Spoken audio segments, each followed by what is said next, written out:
Hello friends, good morning. आज के इस वीडियो में बात करते हैं मस्कुलर एट्रोफी की। मस्कुलर एट्रोफी होती क्या है, उसके कारण कौन कौन से हैं और उसका ट्रीटमेंट क्या है, पूरी बात समझते हैं। तो देखिए, जो मस्कुलर एट्रोफी है मतलब मसल्स नॉर्मल साइज से छोटी हो जाए। नॉर्मल साइज से छोटी होती क्यों है, अगर इसको समझा जाए तो यूँ समझ लीजिए कि अगर उसको न्यूट्रिएंट सप्लाई या फिर उसकी एक्टिविटी कम हो जाएगी तो उस मसल्स में जो कोशिकाएं पाई जाती हैं वो साइज में छोटी होने लगती हैं। तो उसी को मस्कुलर एट्रोफी बोलते हैं। मोटे तरीके से यूँ समझ लीजिए कि जैसे मान लीजिए कि इस तरह से कोई एक अंग है, इसमें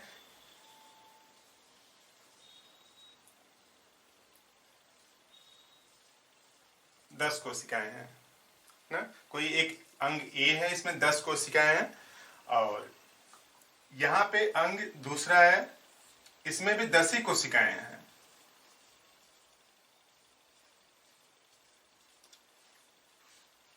यानी इसमें भी 10 है और बी में भी 10 है।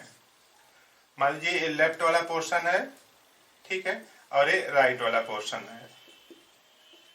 तो दोनों में कोशिकाओं की संख्या बराबर है, बस इसमें जो कोशिकाओं की जो संख्या है वो बराबर है, लेकिन साइज क्या है, साइज कम हो गई है, छोटी हो गई है। तो छोटी हो गई है तो ये वाला पार्ट इस वाले की तुलना में थोड़ा सा पतला दिखने लगेगा, और पतला दिखने लगेगा उसी को मस्कुलर एट्रोफी बोलते हैं। यानी मसल्स में जो कोशिकाएं हैं उनकी साइज छोटी हो जाए तो उसी को मस्कुलर एट्रोफी बोलते हैं। तो उसका रिजल्ट क्या होगा कि कोई एक पार्ट दूसरे पार्ट की तुलना में छोटा हो जाएगा।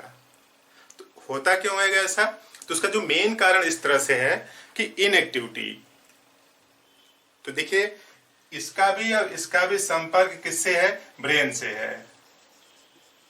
ये जो ब्रेन है, ब्रेन से दोनों का संपर्क है।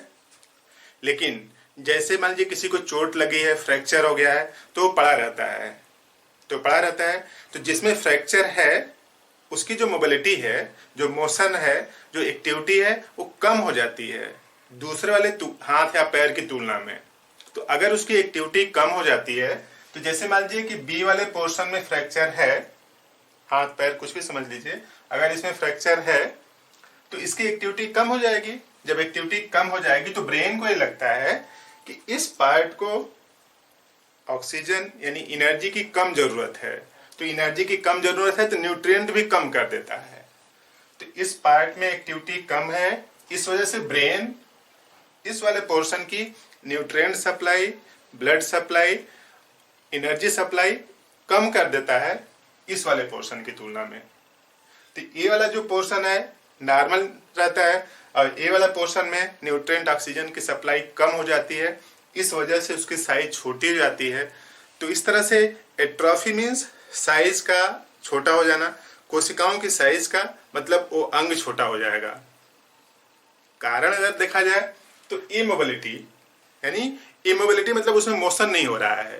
जैसे फ्रैक्चर है तो एक ही पोजीशन पर काफी देर से पड़े हुए हैं ना, या फिर कोई बीमारी है तो लेटना पड़ रहा है काफी देर तक, या फिर एजिंग, उम्र अधिक हो गई है। जिनकी उम्र अधिक हो गई है वो भी एक जगह बैठे रहते हैं, एक्टिव नहीं रहते फिजिकली। जो फिजिकली एक्टिव नहीं रहते तो पूरी बॉडी में ऑक्सीजन न्यूट्रिएंट सप्लाई नहीं रह पाती। और माल न्यूट्रिशन, यानी अगर कुपोषण है तो कुपोषण है तो भी एट्रोफी हो सकती है। तो कुपोषण, एजिंग, इमोबिलिटी की वजह से किसी एक पार्ट का दूसरे अंग की तुलना में, यानी एक अंग का दूसरे अंग की तुलना में छोटे हो जाना ही क्या है, मस्कुलर एट्रोफी है। तो मस्कुलर एट्रोफी जिनको भी अगर हो रही है तो उनको एक्सरसाइज करना पड़ेगा, फिजिकल मसाज करिए। मसाज करने से क्या होगा कि उस पोर्शन में एक्टिविटी आएगी, और उस पोर्शन में एक्टिविटी आएगी तो न्यूट्रिएंट, ब्लड सप्लाई, ऑक्सीजन वहां पे पहुंचेगी।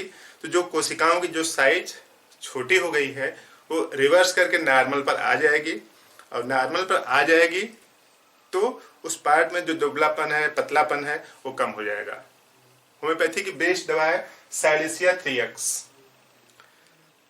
एक 12 टिश्यू रेमेडी आती है, उसके 142वें पेज पर लिखा है, 12 टिश्यू रेमेडी सुसलर की बुक है, उसमें लिखा है 142वें पेज पर कि if any cells have deficiency of silesia its consequences is atrophy.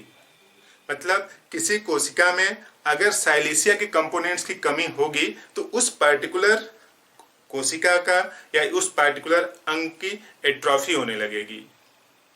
तो साइलेसिया की कमी होगी तब एट्रोफी होगी, यानी अगर एट्रोफी हो रही तो हम लोग साइलेसिया अगर दें तो उसकी भरपाई हो सकती है। तो साइलेसिया 3x का 4 टैबलेट जीभ पर लें 3 टाइम, सुबह दोपहर शाम।